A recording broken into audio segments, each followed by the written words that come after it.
What's going on, you guys? Theo here with the big review, back yet again with another King of Fighters Allstar video. And in today's video, we are going to be doing the long-awaited character spotlight for the special signature version of Kusanagi, one of our latest special signature fighters to be added into the King of Fighters Allstar.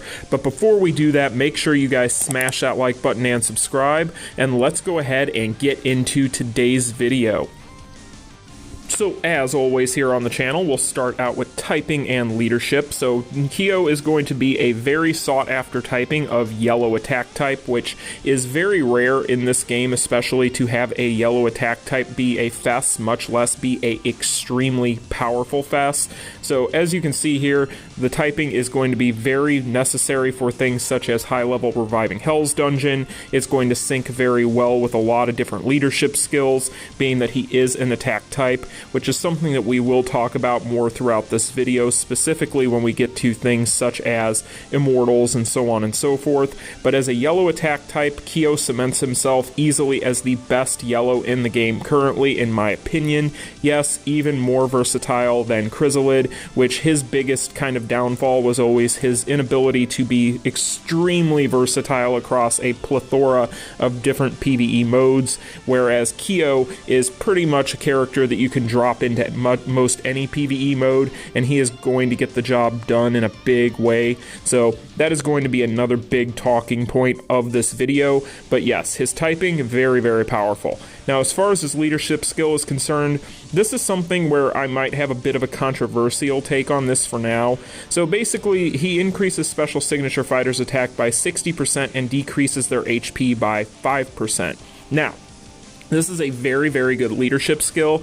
However, it does have a little bit of issues as far as versatility is concerned. So basically, if you're someone who lacks SS Mai or SS Athena, the two previous special signature fighters that we had before Kyo and Iori, then you're basically only going to be able to get value out of this using Iori on the same team as Kyo, which has its benefits, which we'll talk about when we get to the course. However, that's really going to be it. So really, if you don't have those first two special signature fighters, then for now, this leadership skill is not necessarily the greatest thing in the world. However, whenever we do get more special signature fighters down the road, which we're basically guaranteed, this is only going to get just that much better. So this is basically a future-proof leadership skill that will get better with time. As it sits right now, you basically need to hope that you have the original two SS fighters, which they did not rerun with this event, as I'm sure you're all aware. So that is something to keep in mind. However, it is extremely good and will only get better with time. So overall, typing and leadership skill, both very good. I am very happy with both of these things on this character. Now, next up, we are going to go ahead and we are going to talk about the cores, which there is a lot to talk about in here and a lot to unpack. So let's go ahead and get into this. Starting off right from the top, we have an excellent 30% power charge rate increase on this core, which is extremely good. We see this quite often with these limited banner characters, and is oftentimes a big boon to their kits and a big reason why they are so powerful. So very, very nice to see that. He's also going to have an increase to his attack, his penetration. He's going to have various skill enhancements to different types of skills, such as Blast and Strike, which are... You guys know me, I'm usually hit or miss with those. I usually largely ignore those. But then he's also going to have an increase to his critical rate, and that's when you start to get into his exclusive cores. Now, as far as his exclusive cores go, the first one here is going to be the Kusanagi fighting style. That is going to be a 30% chance to gain damage immunity for 3 seconds when attacked on a cooldown of 15 seconds. And then he is also going to increase his active skill damage by 20% when Iori is in the team. So, first off here, the 30% chance to gain damage immunity for 3 seconds on a cooldown of 15 seconds when he's attacked.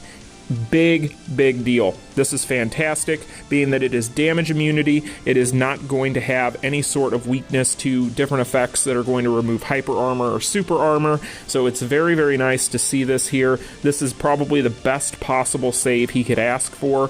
There aren't any number of hits that you have to have acquired on you or stacked on you for it to proc, so basically when you get hit, as long as the cooldown is off, then you have a chance to get that damage immunity. That is huge. Now, the the other part of this is going to be the increases active skill damage by 20% when Iori is in the team. So basically with this, you need to have, and me and Steven have joked about this quite a bit, basically Iori feels like it almost feels like he is going to be Kyo's hostage, which is kind of funny to me. But basically, you want to have Iori on the team somewhere in order to get this. This 20% is huge. Now, you don't have to do this. This isn't entirely necessary. However, it is a big deal as far as his overall damage output. And I would say that in specific things, especially if you were trying to solo with this character in things such as Guild Raid, you'll definitely want to make sure that you have Iori slotted in. Now, this is kind of a double-edged sword because this basically means if you're somebody who is just a Kyo savant and you really don't care about Iori, you probably should at least try to get the Iori as well, just so that way you can have this effect unlocked. But it is a big deal at 20%. That is a big number. So overall, it's kind of a mixed bag in my opinion, that core specifically. However, the rest of that core with the damage immunity, chef's kiss. Fantastic. So great stuff. Now, next up we have Eternal Protagonist. Now, what this is going to do is it's going to increase active skill damage dealt to enemies affected by burn or starlight by 60%. So this character is going to have mixed dots. This is something that is becoming a big part of the meta. You're starting to see mixed dots on these kits quite often. So he is going to have burn and starlight, which is going to make him very good for Guild Raid, which we'll talk about later on in the video, being that he is going to be effective in Lunatic and hard mode. But that 60% is quite a bit. Very, very good, and I would say that that is going to be a very powerful core and a big reason why a lot of his damage is so strong. Now, as far as the Special Signature Volume 2 exclusive core is concerned, he is going to have decreases all enemies' power by 1% every 0.3 seconds when in guard stance, and decreases damage received by 70% for 3 seconds when accumulated attacks, guard included, received reaches 5 times on a cooldown of 20 seconds. So overall, this character has quite a bit of sustain in him thanks to a lot of these cores. Now, obviously, being that he is an attack type, he is going to be on the squishier side, so you have to keep that in mind. However, they did definitely consider that with these cores, and overall, as far as the Special Signature Volume 2 exclusives go, we pretty much knew what we were getting into after we saw the Boss Syndrome Volume 2 cores. We kind of figured that this is what was going to happen with the SS as well. So not a whole lot to talk about there that's new. However, these are very good. When it comes to the decrease to the enemy's power, that, however, is mostly going to be kind of relevant in PvP, in Championship that is. It's really largely irrelevant in PvE, but that's pretty much what we're looking at there. So very, very good stuff in the cores overall. I would say his cores are very powerful, and you are going to see just that much more here when we get to the skills because, yeah, this character is stacked. Now, when it comes to his Awakening rotation, he is going to have that extra long Awakening rotation like any of the other BS and SS characters, so not a lot to talk about there, but let's talk about the skills. So starting out with the S1 here, you are going to have a 20% chance to reset the cooldown when using a skill, and you are going to apply Infernal Flame to the target for 6 seconds upon a successful attack, meaning you are dealing burn damage equal to 30% of attack every 1 second, and decreasing the opponent's critical rate by 80% and defense by 30%. So basically, we all know what Infernal Flame does. Very, very powerful, very good tier 2 dot. However, the big talking point with the S1 is gotta be the 20% chance to reset the cooldown when using a skill. So basically, for those of you who are unaware, this is basically going to be a new version of Kim's S2, where basically it is not going to have an internal reset on it as far as a cooldown goes. So basically, it does not have a cooldown, and it can reset itself over and over and over again, so long as you are hitting that 20% chance. It is a little bit less than Kim's, which was at, I believe, 30%, but still 20% chance is very, very good. And oftentimes you will notice, especially when you're in your Awakening rotation, that thing you can just fire off one after another. And honestly, being that this is such a fast projectile, it is very powerful. Good stuff overall, and probably, in my opinion at least, one of his best skills, if not his best skill.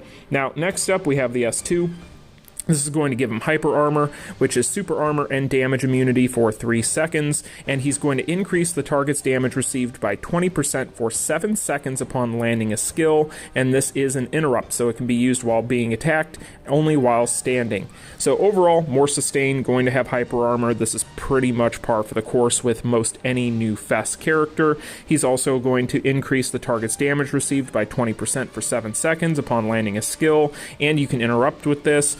This is kind of an odd skill overall, being that, and we'll talk more about it when we get to the skill breakdowns here in a moment, but really with this one, it does kind of have a long animation on it, which is really its biggest downfall. It might be on the weakest side of his kit overall as far as his skills go, but it's still extremely powerful, and overall, whenever you talk about downsides to this character, they're nitpicks largely, which you're going to find as we talk about him more.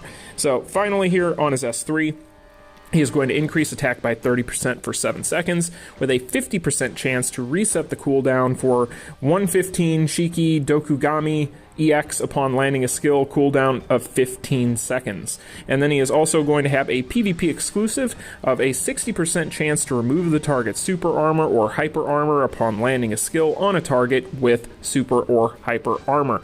So basically you have a 50% chance to reset in here, and that is pretty nice because that's basically going to reset the S2 if it procs, so very, very strong. He's going to have a buff to his attack, and he is also going to have a PvP exclusive in there that is also really, really good. So again, the skills, these kits, these effects, everything in here, really powerful. This character is built for one thing and one thing only, and that is to do a lot of damage. So very good stuff. Now, there is an effect on the core finisher here, so basically it is going to deal starlight damage equal to 27% of attack every 1 second for 10 seconds to the target upon landing a skill. Good stuff. Very good stuff. Now, this is actually pretty powerful, honestly, because if you have seen, I did a video a little while back, a few days ago at this point, where basically I took him in, testing him in different modes in Guild Raid, and in Lunatic specifically, when it comes to this effect, basically what you will want to do is you'll want to try to get this off as soon as possible to apply the starlight. However, the other nice thing about this finisher, it is excellent at shredding shield, something we'll talk about again later on when we talk about Guild Raid, but something to keep in mind. So overall, kit-wise, this character, he's ridiculously good. Very, very good. Love this kit. This kit is amazing. He's even Shermie approved handsome. We've talked about this in the past, but really, if you guys are new to the game, whether or not Shermie thinks you're attractive or not is really the biggest idea, or the biggest thing that you need to know about whether or not a character is going to be meta or not, just FYI. You heard it here first. I'm just kidding, guys. Anyway, when it comes to the last topic I want to talk about in this breakdown before we get to the skills, I want to talk about stones. So when it comes to the stones, basically there's quite a few different things in here, and as far as these stones go, you have different options if you were around for the SS Volume 1, so you can kind of move these around if you need to. However, I'm not going to operate under that assumption because I know a lot of people missed out on them and we don't have a second shot at them, so I'm largely going to pretend as if those don't exist for the purposes of this. However, for those of you who have those, definitely worth consideration. However, when it comes to these current stones, all attack is fine. Just go all attack. He's an attack type. It should go without saying. There's not much for me to say to you guys on this point. Just go with the attack stones, and you'll be in great shape.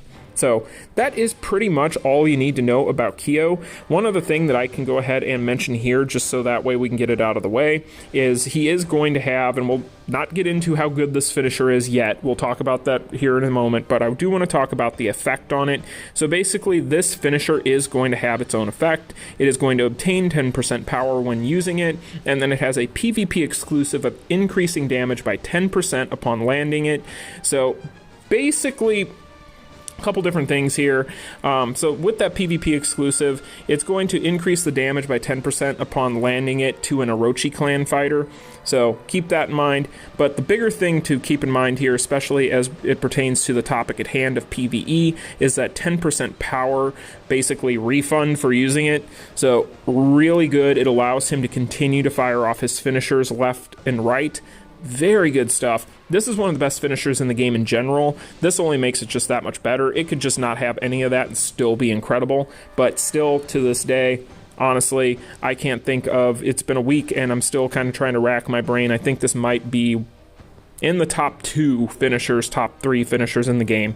There's not a lot of competition there just because of how long this thing is, and it's pretty powerful. So that is pretty much that. The last thing I guess I can talk about here, just so you guys are aware, and I'll go ahead and show you guys something in case you don't know this, just as a little bit of an aside. So this option card does work on Kyo, and you can tell because you will see the glow around the border of it. So as you'll see with my Gintama option, it has no glow around it, but when you look at the Kyo one, it does. So that means it is compatible, it is working. And so what does it do? So basically this is going to have an increase to your critical rate by 1.7%, an increase to your penetration by 4%, and then it is going to deal additional burn damage equal to 5% of attack every 1 second for 5 seconds to the attacker when attacked. This stacks up to 3 and is a Kyo exclusive.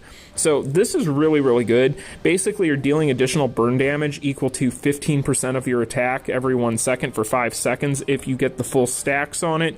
This is a really good little card. That penetration for the defense shred is really good. So honestly, you guys can tinker around with this. I use this quite a bit on him myself. It's a really strong option card, and it's a asset that a lot of characters lack and do not have right out of the box because a lot of characters don't have exclusive options. So Kyo has a lot of tools in his toolbox, a lot of versatility. He has a lot of things going for him. Honestly, extremely powerful. But let's talk about more of why he is so powerful.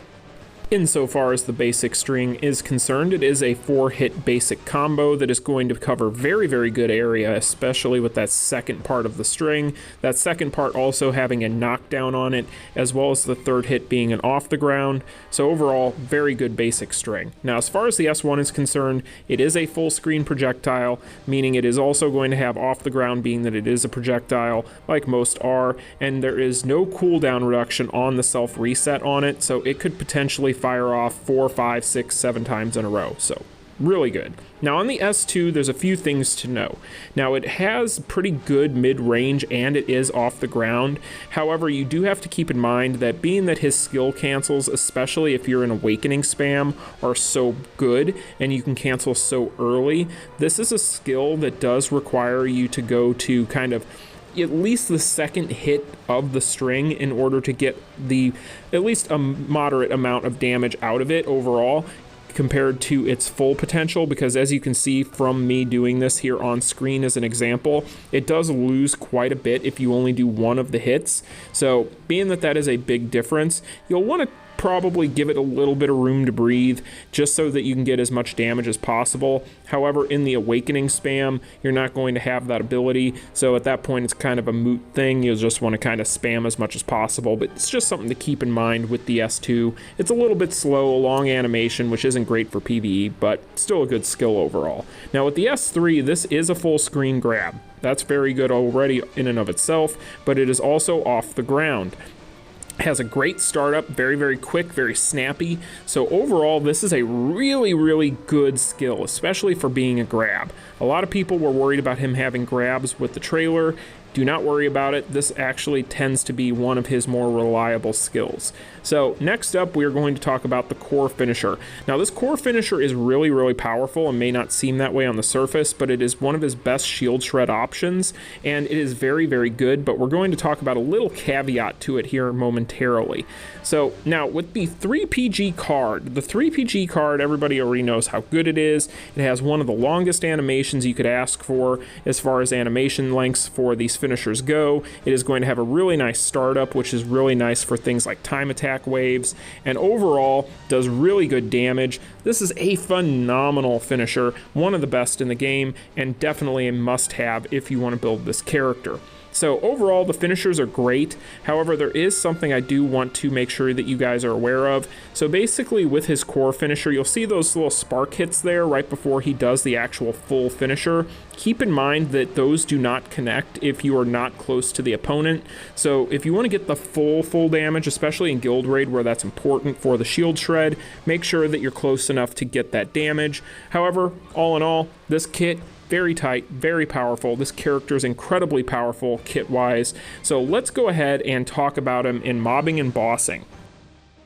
Alright, so when it comes to mobbing and bossing, it's time for me to gush about this character. So if you want a character that is just going to one-tap delete mobs right off the face of the earth, look no further than Special Signature Kusanagi, because this character decides that when he sees anything moving in front of him, he is just going to obliterate it. As you can see from this footage, this is about as brain-dead easy of a clear with this character for these mobs as humanly possible. Every once in a while, he will have a little bit of issues with those stun bots here and there, but it really just depends on what skill you have off cooldown, and that can vary as far as whether or not they're going to have any effect on you whatsoever, but even then, that doesn't matter. As you can see here, they fall right off the face of the earth.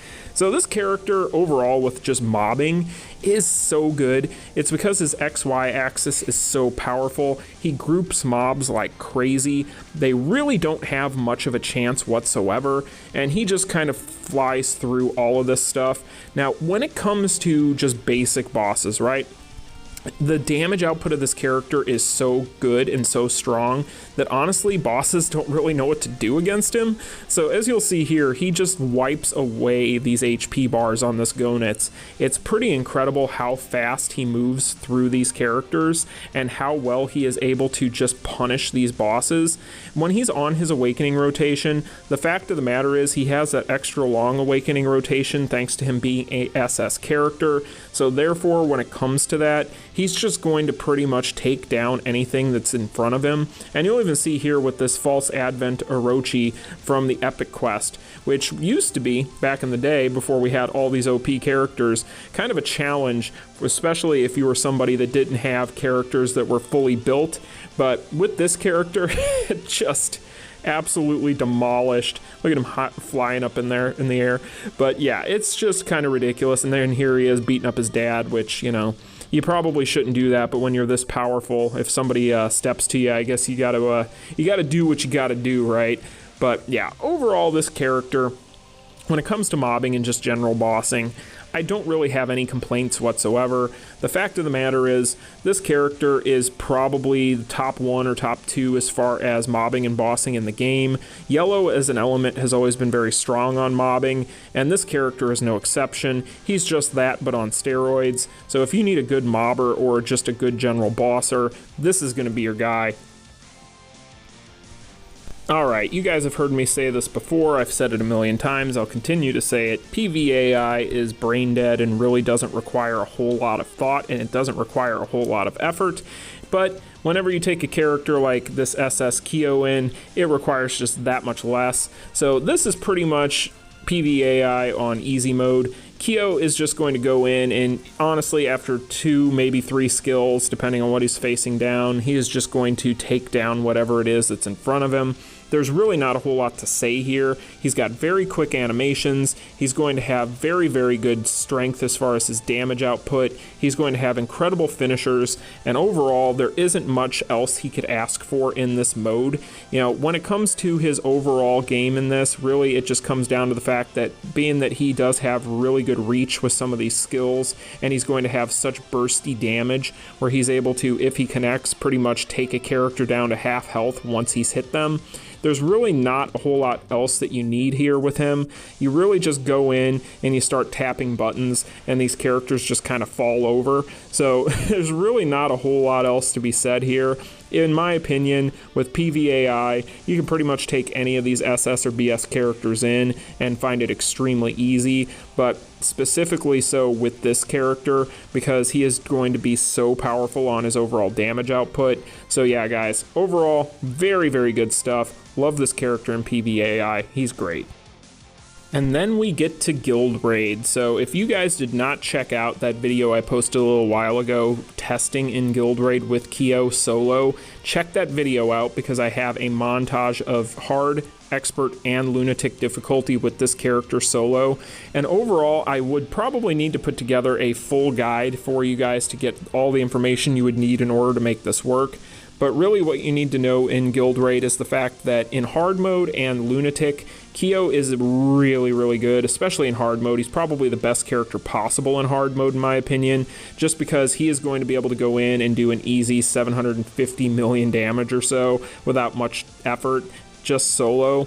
In Lunatic, he is going to require Athena or at least a healing striker of some sort to keep him in the game, and you're also going to need to lean pretty heavily on the exploit of being able to avoid the nuke damage, which for those of you who are not aware and new to this, basically right before Rugal goes for his nuke, you need to either press your finisher extremely fast and time it a split second, because if you do, you will not use your finisher and you will not take damage from the nuke. However, you will take the stun, and if you roll at the exact right time when he's going for the stun, you'll get the same effect.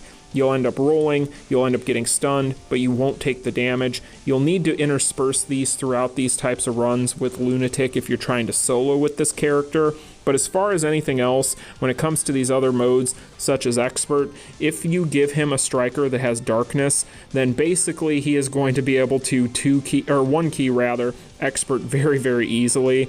And overall, this character, it's just because of his damage output and his ability to control the battle with his finishers so well. And like I've already said, his core finisher is going to be the best option for your Shield Shred. Where his game is a little bit lacking is going to be on Shield Shred. It's not bad whatsoever. It's, I would say, above average or kind of teetering on the great level there, but it's just a little bit underneath where you would like it with some of these other characters by comparison. However, he makes up for it fully when he's in his Awakening rotation, or you are going to have the ability to use, as I have already said, that very powerful core finisher for the same effect. So overall in Guild Raid, is he as good as Chrysalid is? I wouldn't say as a solo artist he is as good, no. With Chrysalid, you are going to have a much easier time one keying, two keying, whatever the case may be, these different things. Chrysalid is able to sustain himself in such a way where he doesn't need heals. In Lunatic, as an example, he's also going to be more useful in things such as Expert difficulty, being that he does have a source of darkness, whereas Kyo does not.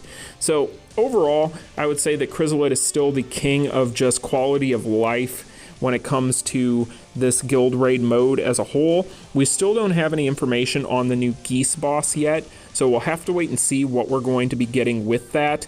But overall, I would say with Kyo, he is going to be extremely good for people who don't already have Chrysalid. Maybe you're somebody who passed on those boss syndrome banners. Maybe you didn't get lucky enough to end up getting Chrysalid. Maybe your Chrysalid isn't high enough as far as his Awakening level, so on and so forth. So if you're in any of those boats, basically Kyo is going to be the next best bet. But you are going to want to make sure that you get this finisher, because that 3PG finisher is pretty much necessary in order to achieve any of these numbers, because at the end of the day, you're going to need to be very careful as far as your time management, because you want to get to your Awakening rotation as much as possible. And another big point is one I've already brought up previously in this video, but bears repeating. Keep in mind, against Guild Raid bosses, you'll want to make sure that you're as close as possible with that core finisher whenever you are trying to shred the shield, because you're going to need to be that close to do full damage. If you do that, you are going to knock off a good 30-40% of that shield at one time. And what I've noticed is it's very front-loaded on damage, so as long as you hit those initial hits and you are at least able to connect a little bit of that, then you are going to get huge damage on that shield. So awesome character in Guild Raid overall. And then we get to Immortals. So thanks to his typing, Kyo is able to take advantage of the leadership abilities of some of the best leaders in the entire game. Mainly, the big one that everybody is going to think of first and foremost, Nightmare Geese. So basically with Kyo, the fact of the matter is he slots in extremely well with a plethora of strong characters, so you're going to be able to take him into a lot of these Immortal runs and just absolutely cheese these things as a result, because that extra damage and power charge that he'll get for certain leadership skills out there is going to be extremely good on him, especially with that really long card finisher. So the card finisher itself pretty much carries him in this mode, as I'm sure you can imagine. Most people pretty much know at this point that the name of the game when it comes to Immortals is going to be being able to control the clock and fire off your finishers one after another. And as you can tell, evidenced from this clip, we end up one-teaming Immortal Rock using him and SS Mai, as well as BS Geese as the leader. So in this capacity, as far as this character is concerned, he is going to be a mainstay and a staple in Immortals for a while to come, I get the feeling. He is also probably going to future-proof himself in this capacity as well, if you consider the fact that we are expecting at some point soon we'll eventually get a Starlight-based Immortal, and when that happens, being that he does have a source of Starlight, albeit it is going to be associated with his core finisher, that isn't necessarily a bad thing. However, it might be a double-edged sword in this mode for that specific reason, because really you'll want to be firing off that much longer card finisher. But even then, this is going to be a situation where largely, most of the time, this character is probably just going to be able to go in and just zerg through based on just pure damage output any of these Immortals. So really, it doesn't make a big difference. The one thing that you'll need to keep in mind, though, is being that he is an attack type, he is going to be a little bit on the squishier side, and while he does have quite a bit of sustain in his kit, as we have previously mentioned, you will probably, in certain regards with Immortals, want to consider certain things to kind of pad him and keep him alive and keep him in the fight longer. So there's cards out there such as option cards that will give you the super armor on a random chance and so on and so forth. You always have the option of having stones that will give you HP recovery in these specific instances if you need the extra help, whatever the case may be. So really there's not much to say about him in Immortals that you pretty much couldn't already tell on the surface just by looking at everything we've already seen about this character. He is going to be a character that you're going to get a ton of usefulness out of in this mode, and honestly, I am very, very happy with him overall in all these different modes. So that is pretty much all the major modes I wanted to talk about today. Let's go ahead and get to the final thoughts and summarize all of this concisely, and I'll see you on the other side. Alright guys, being that this is already going to be a very lengthy review, I'm going to make this part quick. So, with special signature Kyo Kusanagi, he is going to be one of the absolute best PVE characters in the game. He is going to have the highest damage output on Awakening rotation of any character in the game. He has amazing typing, he has a fantastic leadership skill that will only get better with age. He has one of the best overall 3PG finisher cards in the game, and this character in general is just an absolute beast in PvE, and he's also extremely good in PvP, so really couldn't recommend him any more highly. Again, I've said it before, I'll say it again, this SS banner, both Iori and Kyo, are just really, really powerful characters, and you really can't go wrong with either. Speaking of Iori, I do want to make sure that I let you guys know also, just a small aside, when it comes to his core effect, having Iori on the team, this actually does count if Iori is on Striker as well, so you don't technically need to have Iori in the team of 3, and keep that in mind. That is something that you will want to make sure that you know if you are going to be investing in both of these characters and planning on using Kyo throughout PvE. But that's going to be the review, guys. Extremely good character, a character I highly, highly, highly recommend. This is one of my favorite characters in the game right now to use. He's just fun, he has amazing background music, he's sure me approved handsome, all these different things. What more could you really possibly need? But anyway guys, that's going to be the spotlight for special signature Kyo Kusanagi. I hope you guys found it informative. If you did, make sure you smash that like button and subscribe, because we do daily King of Fighters Allstar content here on the channel. I will see you guys in the next video. You all take care. Peace. Continue.